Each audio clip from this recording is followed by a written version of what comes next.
ಕೃಷಿ ವಿಜ್ಞಾನ ವಿಶ್ವವಿದ್ಯಾಲಯ ರಾಯಚೂರು ಐಸಿಎಆರ್ ಕೃಷಿ ವಿಜ್ಞಾನ ಕೇಂದ್ರ ಬೀದರ್ ವತಿಯಿಂದ ಆಗಸ್ಟ್ 16ರಿಂದ 22ರವರೆಗೆ ಬೀದರ್ನಲ್ಲಿ ಏರ್ಪಡಿಸಲಾದ 19ನೇ ಪ್ಯಾರಾಥೆನಿಯಂ ಜಾಗೃತ ಸಪ್ತಾಹ ಅಂಗವಾಗಿ ಇಂದು ಕಾರ್ಯಕ್ರಮವನ್ನು ಹಮ್ಮಿಕೊಳ್ಳಲಾಯಿತು. ಬೀದರ್ ನಗರದ ಹೊರವಲಯದಲ್ಲಿ ಬರುವ ಮರ್ಕಲ್ ಗ್ರಾಮ ಪಂಚಾಯಿತಿನಲ್ಲಿ ಬೀದರ್ ಕೃಷಿ ವಿಜ್ಞಾನ ಕೇಂದ್ರದ ಕೃಷಿ ವಿಜ್ಞಾನಿಗಳಾದ ಜ್ಞಾನದೇವ್ ಬುಳ್ಳ ಹಾಗೂ ಮಲ್ಲಿಕಾರ್ಜುನ್ ನಿಂಗದಳ್ಳಿ ಅವರ ನೇತೃತ್ವದಲ್ಲಿ ಈ ಕಾರ್ಯಕ್ರಮವನ್ನು ಹಮ್ಮಿಕೊಳ್ಳಲಾಯಿತು. ಈ ಕಾರ್ಯಕ್ರಮದಲ್ಲಿ ಕೃಷಿ ವಿಜ್ಞಾನಿಗಳು ರೈತರ ಹೊಲದಲ್ಲಿ ಕಳೆಯ ಜೊತೆ ಬೆಳೆಯುವ ಪ್ಯಾರಾಥೆನಿಯಂ ಕಳೆಯಿಂದ ಆಗುವ ದುಷ್ಪರಿಣಾಮಗಳ ಪ್ಯಾರಾಥೆನಿಯಂ ಕಳೆಯ ನಿರ್ವಹಣೆ ಬಗ್ಗೆ ರೈತರಿಗೆ ವಿವರಿಸಿ, ಪ್ಯಾರಾಥೆನಿಯಂ ಕಳೆವು ಗ್ರಾಮದ ಖಾಲಿ ಜಾಗದಲ್ಲಿ ಅತ್ಯಂತ ವೇಗವಾಗಿ ಬೆಳೆಯುವ ಕಳೆಯಾಗಿದೆ. ಇದರಿಂದ ಗ್ರಾಮದಲ್ಲಿ ಸಾಂಕ್ರಾಮಿಕ ರೋಗಗಳು ಹರಡುವುದು. ಆದ್ದರಿಂದ ಗ್ರಾಮಾಧಿಕಾರಿಗಳಿಗೂ ಕೂಡ ಗ್ರಾಮದಲ್ಲಿ ಇದನ್ನು ಹರಡದಂತೆ ತಡೆಗಟ್ಟಲು ಕೈಗೊಳ್ಳಬೇಕಾದ ಕ್ರಮಗಳ ಬಗ್ಗೆ ವಿವರಣೆ ನೀಡಿದರು. ಏನೇನು ಸಸಿ ಇದೆ, ಇದರಿಂದ ಏನೇನು ಅನಾಹುತಗಳಾಗ್ತಾ ಇದ್ದಾವೆ ಮತ್ತು ಕೇಂದ್ರ ಸರ್ಕಾರ ಇದನ್ನು ನಿರ್ಮೂಲನೆ ಮಾಡಲು ಸುಮಾರು 20 ವರ್ಷಗಳಿಂದ ಕಾರ್ಯ ಮಾಡ್ತಾ ಇದೆ. ಈ ದಿಶೆಯಲ್ಲಿ ಭಾಳಷ್ಟು ನಿರ್ಮೂಲನೆ ಕಾರ್ಯಗಳು ಆಗಿದ್ದಾವೆ. ಇನ್ನೂ 5 ವರ್ಷದೊಳಗೆ ಇದು ಸಂಪೂರ್ಣವಾಗಿ ನಿರ್ಮೂಲನೆ ಮಾಡುತ್ತಾ ಹೆಜ್ಜೆ ಹಾಕ್ತಾ ಇದ್ದೀವಿ ಅಂತಂದು ನಮ್ಮನ್ನೆಲ್ಲ ಉದ್ದೇಶಿಸಿ ತಿಳಿಸಿರುತ್ತಾರೆ. ನಿಜವಾಗಲೂ ಈ ರೀತಿ ಒಂದು ಕಾರ್ಯಕ್ರಮ ಇದೆ ಅಂತಂದು ನನಗೆ ಗೊತ್ತಿದ್ದಿಲ್ಲ. ಸಾಹೇಬರು ಬಂದು ಹೇಳೋದಕ್ಕೆ ಒಂದು ಒಳ್ಳೆಯ ಕೆಲಸ ಇದೆ ಈ ರೀತಿ. ಯಾಕಂದರೆ ಪ್ಯಾರಾಥೆನಿಯಂ ಇಲ್ಲದ ಒಂದು ಪ್ರದೇಶನೇ ಇಲ್ಲ ಅಂತ ಹೇಳ್ಬೋದು. ನಾವು ಎಲ್ಲಿ ನೋಡಿದ್ರೆ ಹುಲ್ಲಿನಕ್ಕಿಂತ ಜಾಸ್ತಿ ಪ್ಯಾರಾಥೆನಿಯಂ ಕಂಡು ಬರ್ತಾ ಇದೆ. ಈ ಒಂದು ನಿರ್ಮೂಲನೆಯಿಂದ ಸರ್ಕಾರ ಕೂಡ ಇದು ನಿರ್ಮೂಲನೆ ಮಾಡೋಕ್ಕೆ ಒಂದು ಸಪ್ತಾಹ ಮಾಡ್ತಾ ಇದೆ. ಅಂದರೆ ಇದು ಗಂಭೀರತೆ ಮತ್ತು ಇದು ಏನು ಸಾರ್ವಜನಿಕರಲ್ಲಿ ರೈತರಲ್ಲಿ ಎಷ್ಟು ಅನಾನುಕೂಲಗಳು ಆಗ್ತಾ ಇದ್ದಾವೆ ಅನ್ನೋದು ಮನಗಂಡೇ ಒಂದು ನಿರ್ಮೂಲನಾ ಸಪ್ತಾಹವನ್ನು ಹಮ್ಮಿಕೊಂಡು ಹಂತವಾಗಿ ನಿರ್ಮೂಲನೆ ಅಂತ ಹೆಜ್ಜೆ ಆಗ್ತಾ ಇದೆ ಅಂತಂದು ಇದು ಗಂಭೀರತೆ ಬಗ್ಗೆ ನಮಗೆ ಅರಿವಾಗ್ತದೆ. ಈ ಒಂದು ಇಂಥ ಒಂದು ಗಂಭೀರ ವಿಷಯದ ಬಗ್ಗೆ ನಾವು ಅಧಿಕಾರಿಗಳಾಗಿರೋ ನಮಗೆ ಗೊತ್ತಿಲ್ಲ. ಹಾಗಾಗಿ ಸಾರ್ವಜನಿಕರಿಗೂ ಈ ವಿಷಯ ಕೂಡ ಅರಿವಿಗೆ ಬಾರದಿರುತ್ತದೆ. ಈ ಒಂದು ಇಂಥ ಒಂದು ಗಂಭೀರ ವಿಷಯವನ್ನು ನಮ್ಮ ಗ್ರಾಮ ಪಂಚಾಯತಿ ಮಕ್ಕಳಕ್ಕೆ ಬಂದು ನಮ್ಮನ್ನೆಲ್ಲ ಉದ್ದೇಶಿಸಿ ಇದನ್ನು ನಿರ್ಮೂಲನೆ ಮಾಡಲು ಯಾವ ರೀತಿ ಕ್ರಮವನ್ನು ತೆಗೆದುಕೊಳ್ಳಬೇಕು ಅನ್ನುವಂಥ ಒಂದು ನಮಗೆ ಅರಿವು ಮೂಡಿಸುತ್ತಾರೆ.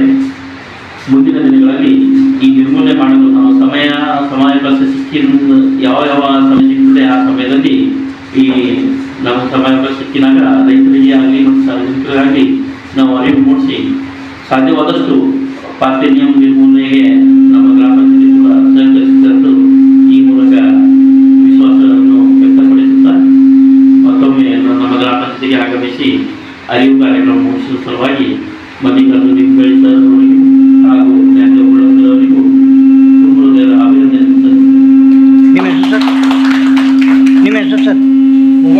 ನಿಮ್ಮ ಹೆಸರು? ಉಮೇಶ್ ಜಾಬಾ, ಪಂಚಾಯತ್ ಅಭಿವೃದ್ಧಿ ಅಧಿಕಾರಿ, ಮರ್ಕಲ್. ಎಲ್ರಿಗೂ ನಮಸ್ಕಾರ.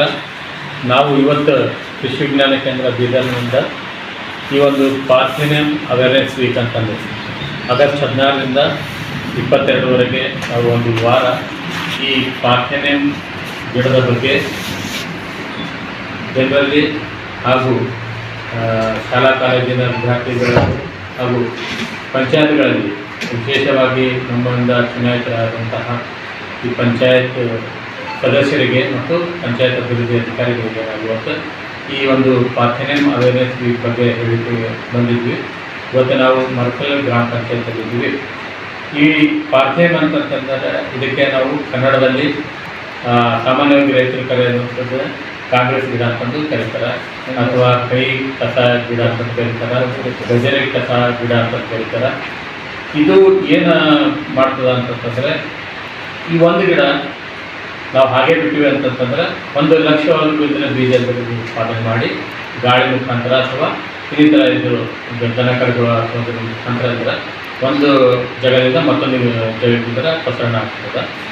ಈ ವಿಶೇಷವಾಗಿ ಇದನ್ನು ನಾವು ಯಾವ ಸಮಯದಲ್ಲಿ ನಾವು ಇದು ನಿರ್ವಹಣೆ ಮಾಡಬೇಕು ಅಂತಂದರೆ, ಹೂವು ಆಡೋಕ್ಕಿಂತ ಮುಂಚೆ ಇದನ್ನು ನಾವು ತೆಗೆದಿವಿ ಅಂತಂತಂದರೆ ನಾವು ಈ ಕಸದಿಂದ ನಿರ್ಮೂಲನೆ ಮಾಡ್ಬೋದು ಅನ್ನೋದು.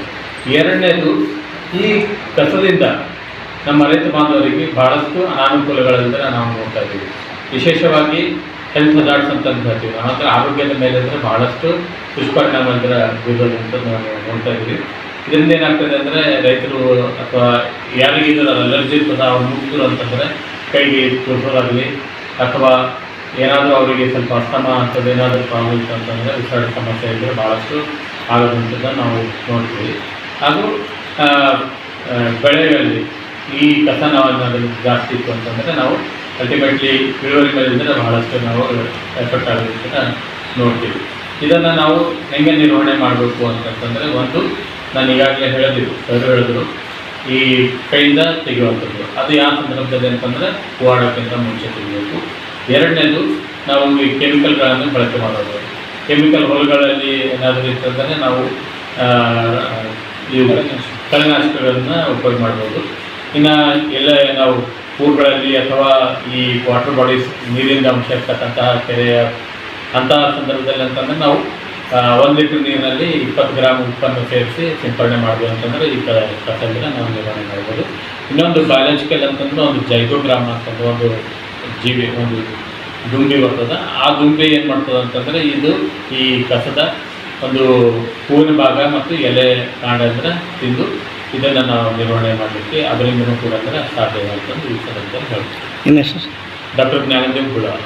Basavaraj Pujari, RJ32 Kannada news, Bidar. ಇದು ಬಿಡಿ ಖಾತೆ ಹಾಂ ಅಲ್ಲೇ ಹಾಕಿ ಸರ್ ಆಗಿದೆ. ಹೌದು ಎಲ್ಲರೂ ಸರ್ ಒಂದು ಬರ್ರಿ ಎಲ್ಲರೂ ಅದು